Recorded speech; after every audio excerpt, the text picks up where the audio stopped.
ennaku nga 2-3 eziise nasobola okubeera nga tembaleetera amawulire wano era nga amawulire ago gali galaganga General Muhoozi Kainerugaba CDF ow'eggwanga lyattu Uganda yali anyiize era ng'anyigidde abazungu naddala abazungu abava mu kibiina ekya EU oba European Union. Abakulu abo baakera ku makya bebeera nga tebeesitula ne bagenda ku kibiina kya NUP okubeera nga tebasinkana omukulembeze waakyo Robert Kyagulanyi Ssentamu era basobola okubeera nga tebeegeyageyamuko ensonga ez'enjawulo. Wabula before that basookera ndowooza ku kitebe kya NRM bwe bava ndowooza ne bagendako ne mu office za CDF bava eyo kwe kubeera nga teba proceedinga ne bagenda wali ew'omukulembeze w'ekibiina ekyo kya National Unity Platform. Munage omukulu yalinga eri mu office ye ng'ensonga zino zonna zigenda maaso aziraba era abakulu bano olwavaayo yagenda ku mukutu gwe ogwa X n'abako obubaka bw'ateekayo ng'alaga nti abazungu abo bazannya na muliro era nga ssaawa yonna agenda kubeera nga ate munaye abagoma mu ggwanga lyattu Uganda atabamu ku bo bagenda kubeera nga tebasasulira bye basobola okubeera nga ate munnange bakola eggwanga lyaffe Uganda. Munnange abazungu bano ekyamazima kiri nti obubaka bwasobola okubeera nga tebubatuukako CDF basobola okubeera nga ate abaweereza era kye bakoze kwe kubeera nga tebeesitula ne bagenda ewa anko wa CDF ye General Salimu Sale era nga bagenzi wali mu maka ge ne bagenda okubeera nga ate munaye bamusinkana asobola okubeera nga ate ayogerako ne mutabani we ndowooza abeera mutabani we anko then oli ndowooza abeera mutabani we bamwegayiridde asobola okubeera nga ate ayogerako ko ne mutabani we ngenda kubeera nga ate mbe baterawo awo musobola okubeera nga ate mulaba biki ebyasobola okubeera nga ate bibeerawo mu nsinkano yaabwe basobola okubeera nga ate babaako ensonga ze beegeyageyamu kogera kubeera nga ate mbikuterawo osobola okubeera nga ate obyewulirako ye General Salimu Sale alina obubaka bwe yasobola okubeera nga ate abawa still ku nsonga za mutabani we General Muhoozi Kainerugaba tulakalira ngenda kubeera nga ate mbikuzanyira awo nabankujja endowooza alina kwongerako n'obutambi obulala bungi nnyo likinga ate sharingirako abalala nkomawo n'amawulire amalala mangi nnyo temuvaawo. What we've tried to convey is we are worried about the reputational damage that this is causing in this country. And we would really, really like to see somebody, and not only Norbert Mao, speak out against this and say, sorry, this is a red line, you cannot cross it. But nobody does, and that is what is worrying. Why does it become the responsibility of the government in Germany or Britain or wherever to ask Uganda to leave its own ideals? You could perhaps be asking, does the German ambassador ask the US government to leave its own ideals? Every day, and the America doesn't leave its own ideals. Yes, we do. Andrew. Well, I have not seen you issue lectures and sermons to the Americans. Do we have the copies of Andrew, even if it is our struggle, we have no right to oppress our own people or to torture them. You understand? And say they're in the basement and you say they are learning which language? Totally unacceptable. Thirdly, when you become in that office, you are no longer yourself. That's the institution of the country. That's a pillar of the state. You must be careful how you conduct yourself. We call a ceasefire, and then we sit down and talk about the situation here and there. My brother-in-law is a German, you know. Yes, I know. You know Hirma. Hirma is almost killing me. Your son, I said it was my friend. Your son is also your son. Get him and talk to him, but on his behalf, I can apologize, but I don't know what he will do tonight. What we've tried to convey is we are worried about the reputational damage that this is causing in this country. And we would really, really like to see somebody, and not only Norbert Mao, speak out against this and say, sorry, this is a red line, you cannot cross it. But nobody does, and that is what is worrying. Why does it become the responsibility of the government in Germany or Britain or wherever to ask Uganda to leave its own ideals? You could perhaps be asking, does the German ambassador ask the US government to leave its own ideals? Every day, and the America doesn't leave its own ideals. Yes, we do. Andrew. Well, I have not seen you issue lectures and sermons to the Americans. Do we have the copies of Andrew, even if it is our struggle, we have no right to oppress our own people or to torture them. You understand? and say they're in the basement and you say they are learning which language, totally unacceptable. Thirdly, when you become in that office, you are no longer yourself. That's the institution of the country. That's a pillar of the state. You must be careful how you conduct yourself. We call a ceasefire, and then we sit down and talk about the situation here and there. My brother-in-law is a German, you know. Yes, I know. You know Hirma. Hirma is almost killing me. Your son, I said what you said. Your son is also your son. Get him and talk to him, but on his behalf, I can apologize, but I don't know what he will do tonight. The Gulu meeting between the European diplomats and the national coordinator of Operation Wealth Creation, General Kalib Akandonaho, best known by his nominee Jah Salim Saleh, was a courtesy call on him. The delegation was in the Acholi sub-region to assess the impact of the programs being implemented to empower the communities with assistance from the European countries, which led to the meeting with Saleh. They, at the meeting, brought to the attention of Saleh, a perpetual presidential advisor on military affairs, their fears about the threats issued to them on the ex-handle of the Chief of the Defense Forces, Muhoozi Kainerugaba. Their fears stem from a warning issued on ex-handle on 15th May 2025 at 11 in the morning that this is an abomination. European Union in Uganda is really playing with fire. 4 hours after the previous post, another note issued on the ex-handle stated that we have marked all of them, especially the one shaking Kabobi's hand, meaning the president of the National Unity Platform, Robert Kyagulanyi. This was in response to a post by one Ahmed Kaira, who demanded that this Bazungu need to be taken to your basement and get a 3-day Lunyankole lecture.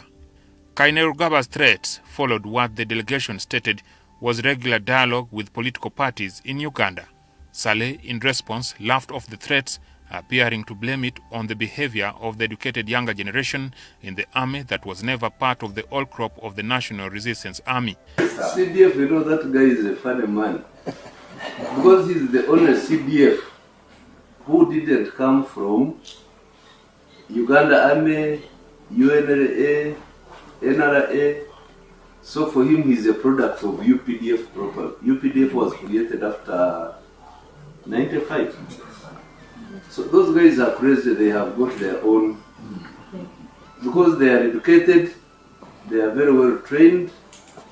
So I don't know what he's... but he's a nice guy.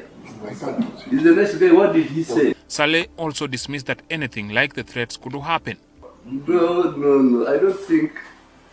He's a new type of he's almost a Gen Z, I think. All of them are like that. So, that one we have already tried. He even attacked the Human Rights Commission. Mm-hmm.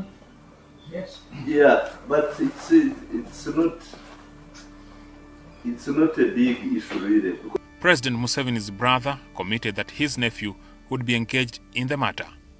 Because now almost the entire command, the entire top command is full of degrees, masters, PhDs. So I think they have some problems in their heads, I think. So, but that one we shall manage for you. We shall appeal to him to, I don't know what he would be aiming at. But some of the posts on X platform of Muhoozi Kainerugaba have come to pass. He was the first to divulge the recent redeployment of the UPDF to South Sudan, which the Minister for Defense failed to confirm when Parliament saw the information at the time. In late April, following the abduction of Edward Sebufu, alias Eddie Mutwe, the personal bodyguard to Kyagulanyi, Muhoozi posted on X 5 days later a portrait of shirtless Sebufu indicating that he was learning Lunyankole in his basement. On 5th May 2025, a frail Sebufu, who appeared unable to walk by himself and was only supported by security operatives to the courtroom, was charged with aggravated robbery and remanded to prison by the Masaka Chief Magistrate Abdallah Kaiza. Journalists were stopped by the security forces from getting closer to Sebufu, whom they shielded from the public view. Sebufu finally managed to narrate his ordeal in captivity upon his being returned to court after a fortnight in remand.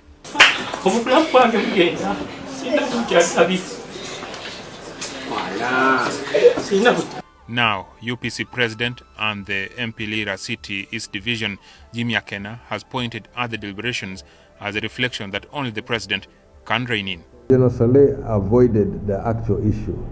It is the Commander-in-Chief who must take responsibility and rein in on this particular issue. So at this moment, you cannot separate the office of the individual from the office. And that is why you must be careful when you hold high office, what you say, where you say, and how you do it. Attempts by a section of MPs to have Muhoozi summoned to speak to the ongoings have never succeeded. Instead, he in the past responded by stating that he would never appear before what he called the parliamentary clones.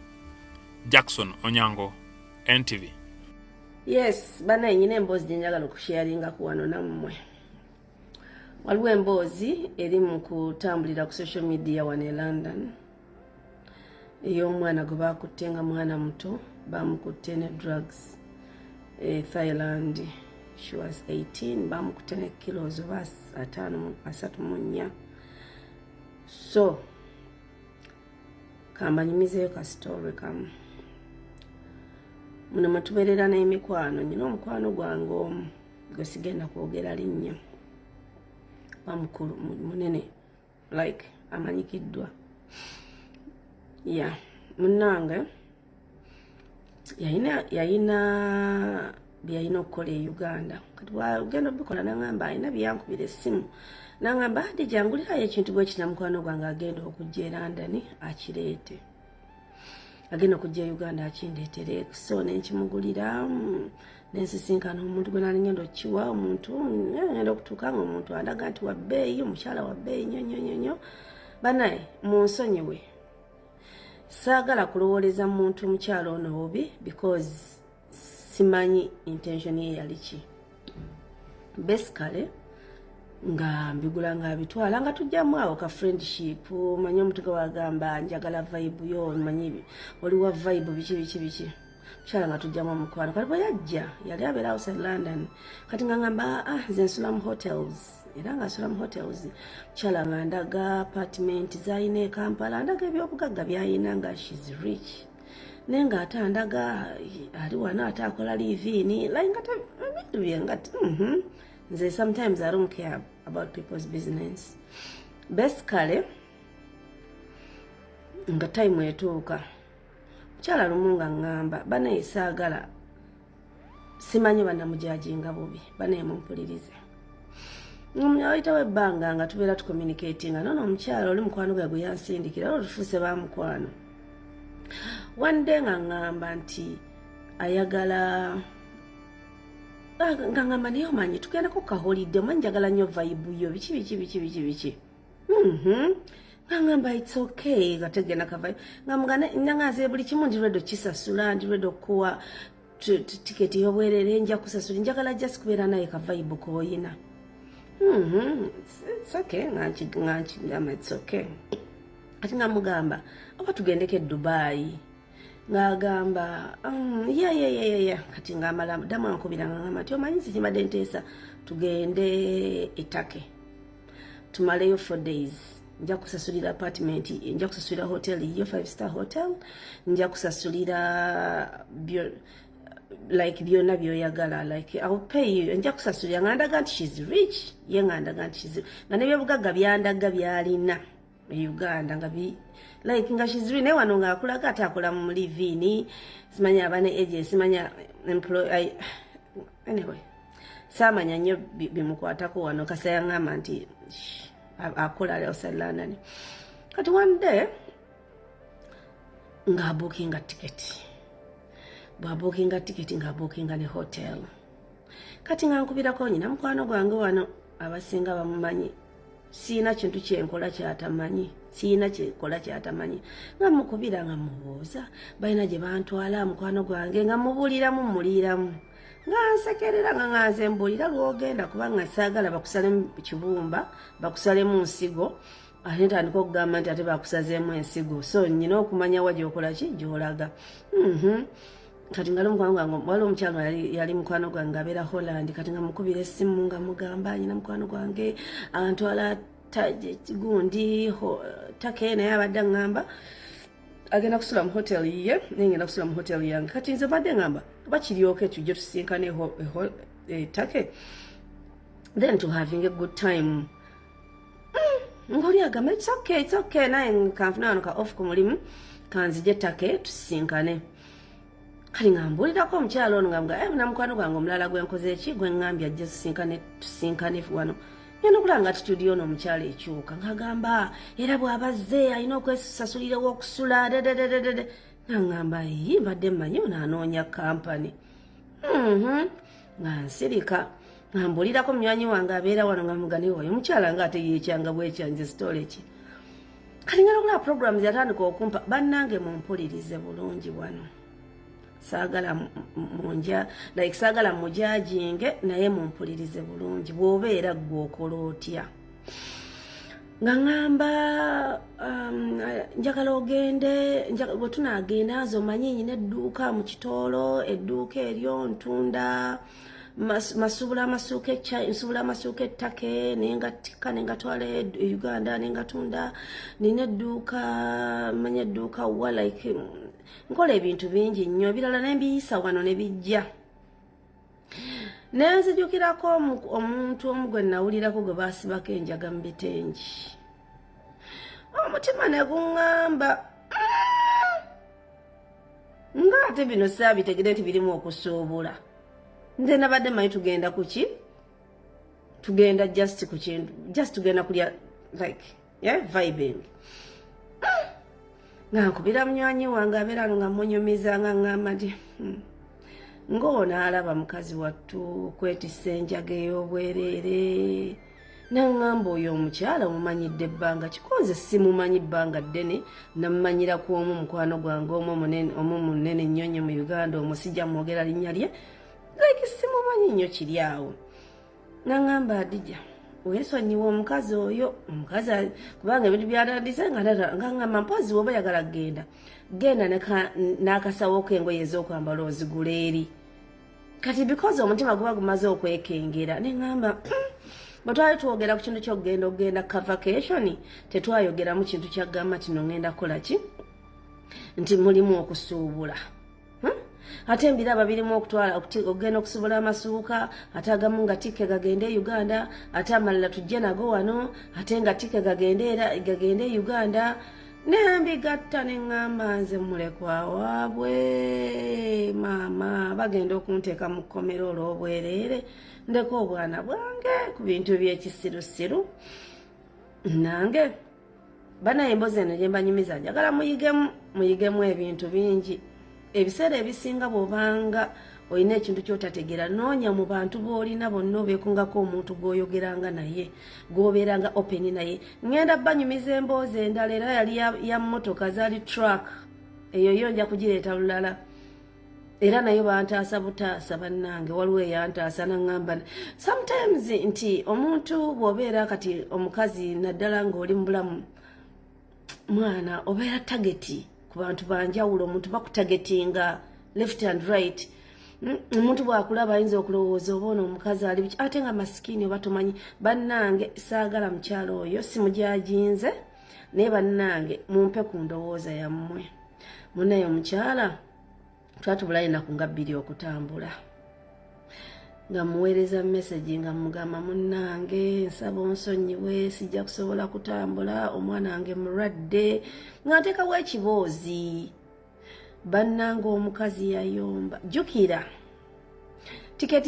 tiketi yagenda okuva wano elana nogenda ettaka ya paundi nga 15 kinene nnyo 2 ku muntu omugagga hotel bw'ogibuukinga oteekayo details zo bati olina rights okansolinga anytime omukyala nga ngamba onfiiriza sente nyingi nnyo nze singa namanya yeye bannange omukazi ng'ayomba nga muganda wange wanaŋŋamba naye oyo abadde talina kyagenda kukozesa abadde ayo lwaki ayomba lwaki afyuminze bwatyo basically nga mbulookinga ne ku Facebook nga mbulookinga buli wamu bannange essimu gyaginze naye ndaba ku bintu ebitambula mu nsi muno ndi waliwo omwana ali Bungereza wano myaka 18 mama ya reporting nti omwana we yabula yagenze okusanga omwana bamukwatidde Thailand ng'ayina enjaga naye famire egamba waliwo abaabimutisa omwana we nga takolaki nga tabimanyi 18 years ayinza okufeesinga emyaka 2 oba obulamu bwe bwonna okufiira mu kkomera bannange ndeseeko emboozi eyo naye ngenda banyumiza emboozi egi ngenda kukomyawo nja kubanyumiza neya truck nayo nali nsimbula era nga bankutta akatambaala ku mutwe wabaawo aŋŋamba ganange nze binabe ŋŋamba Allah waba akyakwagala akuwonya bingi mu dduniya muno naye emboozi yange yaleero naye nkyabaleetera emboozi muve ku bantu abalungi abatuuliriza era abatulaba olunaku olwaleero tukyaddeko ewa Sheikh Ashraf Dembe sebo sanyusa okubalaba amannya agange yezeseeka Ashraf Dembe akola ku bizibu by'enjawulo omuntu singa balina ebirwadde musomereddwa tunywa amazzi ga lukuya nga bw'obadde ogalaba tugenda abantu ku kyoto ne twokya emizimu emibi egibabaamu n'okulomba edduwa abantu singa abeera ng'ali wano atuuse sobola okumulombeera edduwa ne waba atatuuse nga mpadde amannya ge naye ng'ali wala maneetaase enamba yange yeno eri 0707363711 namwe banyinaffe abali ebweru oyagala okuba nti oyagala okulombera ku dduwa ng'olina ebizibu viza zibuze amaka gakolongotana sente zikola zimpita mu ngalo ojja kumpeereza ekifaananyi kyo n'amanyago ebyo byokka bijja kummala nja kukulombera edduwa ojja kutereera olunaku olusembayo mu mwezi mba n'edduwa eyawamu ffenna n'abalwadde bange abakadde n'abapya. Salaamu alaikum warahmatullahi wabarakatuh.